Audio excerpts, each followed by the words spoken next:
हा पाण्याचा संघर्ष जो आहे तो कुलाबा परिसरातील गणेश मूर्ती नगरमध्ये पाहतोय आपण। या ठिकाणी जे आहे पूर्ण बॅरल जे आहे ते पाण्यासाठी ठेवलेले आहेत। कधीतरी पाणी येतं आणि पाणी मिळतं। या ठिकाणी जे आहे ते खाजगी पाईपलाईन करून घेतलेलं आहे, मात्र या पाईपला कुठल्याही प्रकारचं पाणी नाही।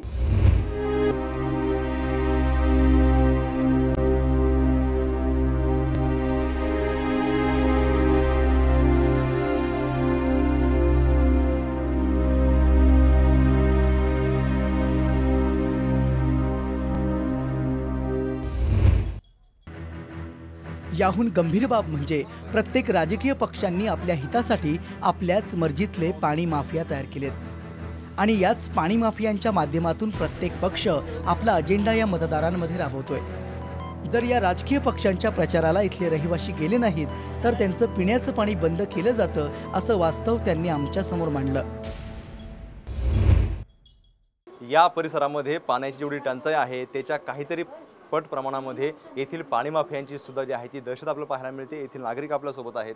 कुछ भी मीटिंग हुआ, कुछ भी हुआ, पानी को नहीं जाए तो क्या करते हैं, सीधा नल बंद करते हैं। अभी इधर 2 महीने से नल बंद है। अभी बच्चे लोग छोटे छोटे स्कूल जाने वाले, पानी तो चाहिए, हम लोग खरीद के लेते हैं। टैंकर का पानी, बावड़ी का पानी खरीद के लेते हैं हम लोग। पानी नहीं मिलता हम लोग का, प्रवेश का भी नहीं मिलता है और पुनर्वशी का पानी नहीं मिलता। मीटिंगला नाही गेलं तर बंद करतील, मग काय आपण काय बोललं तरी बंद करतील, थोड्या थोड्या बातवरून बंद करतील। पण ह्याला आम्ही काय करा सांगा?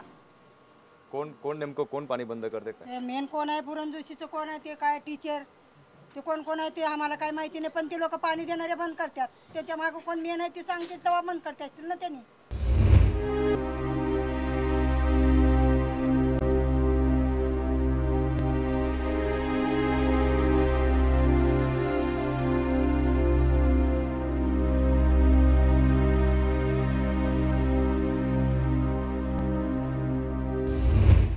उधर मीटिंग था, हम भी गया था। उधर क्या किया, कोई उसका नाटक चालू है, मतलब उनका प्रोग्राम चालू, कोई मर गया जी गया, वो उनका प्रोग्राम चालू है। वो प्रोग्राम में आप क्यों नहीं आया?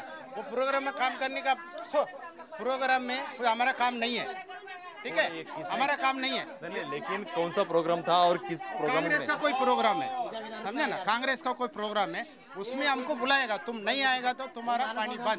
दूसरा दिन नल बंद कर दिया, दूसरा कोई पार्टी ने पानी बंद कर। मीटिंग में हम लोग को मीटिंग में बुलाया नहीं, वो लोग को नहीं बुलाएगा तो हम लोग को कौन सा मीटिंग में जाओ, गए नहीं। दूसरे दिन आके हम लोग को 3 कैन पानी दिया। और 3 कैन पानी क्यों दिया बोलेगा ना, बाकी लोग को बोलते हैं हम लोग को मीटिंग में जाने वालों को 5 कैन मिलता है। अब मीटिंग में गए नहीं, वो लोग को 3 कैन मिलता है। मीटिंग में बुलाया नहीं तो हम लोग जाएगा कैसा? कभी मीटिंग रहता है और कभी मीटिंग रहता है, वो बोलता भी नहीं है वो लोग को, खत्म क्या बताना क्या है, बुलाया किसका मीटिंग हो, काय का मीटिंग मेरे को नहीं मालूम है। हम लोग को मीटिंग में बुलाया नहीं, लेकिन हम लोग को 3 कैन पानी दे रहा है। मैं चिल्लाने के बाद वो लोग को 4 देने लगा। कसली मीटिंग आणि काय कायची मीटिंग आम्हाला समजत नाही काही। नुसती माहिती चला मीटिंगला, आम्हाला काय बांद्राची यांनी मीटिंगला जायला जमत नाही। मग घ्या 2 केंड, घ्या 3 केंड। तुम मीटिंग में नहीं आया, तुमको कल पानी नहीं मिलेगा। जो आएगा उसको 5 गैलन देगा, जो नहीं आएगा उसको 2-3 देगा, 2 देगा बस। असं कोण बोलतं पाणी मिळणार नाही? पाणी देणार इथलचे ते कुठल्या पक्षाचे आहेत? ते आता कोण आम्हाला पाणी देते आम्हाला काय माहिती कुठल्या पक्षाचे आहेत। हे पाणी जे बंद करतात, मीटिंग नेमकी कसली मीटिंग असते आणि काय? मीटिंग म्हणजे यांची काँग्रेसची पार्टीची मीटिंग असतात आणि आम्हाला सांगतात की पाण्याची मीटिंग आहे, तुम्ही चला आणि तिथे गेल्यानंतर दुसरीच मीटिंग असते आणि आम्हाला कळत नाही काय, नाही गेले की आणि हे लोक असं लक्षात ठेवतात की कोण आलं कोण नाही आलं, आणि जे नाही आलं लगेच त्याचं पाणी बंद करतात हे लोक। म्हणजे पक्षाच्या मीटिंगला जर गेलं नाही तर तुमचं पाणी बंद? हो, पाणी बंद लगेच। साहेब, कारण मीटिंग कशाची राहते हे नाही माहिती ना आम्हाला। ते कोणी म्हणतात बिल्डर लोकांचे आहे, कोणी कसला आहे, त्याच्या मीटिंगला नेमकं नाही गेलं तर पाणी लगेच बंद होतं आमचं। हां, आणि म्हणतं कारण येते ते टीचर ती आमचं पाणी बंद करून टाकतो। पाहतो आपण पाण्याची किती मोठी ही गंभीर समस्या आहे। राजकीय पक्षांच्या जर मीटिंगला गेलं नाही तर या ठिकाणचं पाणी बंद केलं जाते। या ठिकाणी कशा प्रकारचे पाणी माफिया सरकारनं BMCने पोचलेलं आहे त्याचं हे उत्तम उदाहरण। पुरोगामित्वाचा चेहरा घेऊन फिरणाऱ्या या मागच्या सरकारच्या काळात सोकवलेल्या पाणी माफियांना निदान अनेक आश्वासनं देऊन निवडून आलेलं सरकार चाप लावू शकेल का? या परिसरात देशभर गाजलेला आदर्श घोटाळा पोचला, पण इथल्या नागरिकांसाठी हक्काचं आणि जीवनावश्यक असलेलं पाणी पोहोचू नये हे लज्जास्पद आहे। सर्वात पहिलं मी जय महाराष्ट्र चॅनेलच्या आभारी आहे का ते आमच्यापर्यंत पाण्याच्या मुद्द्यावर आमच्यापर्यंत पोहोचले.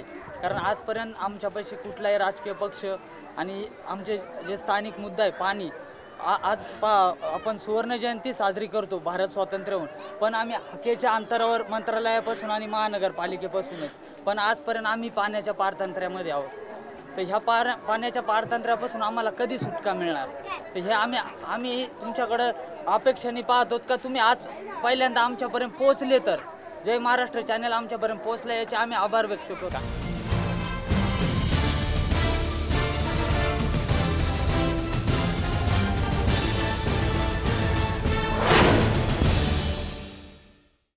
मंत्रालयापासून अगदी हाकेच्या अंतरावर असलेल्या कुलाब्यातील अनेक नागरिकांना आपल्या हक्काच्या पाण्यासाठी झगडावं लागतंय.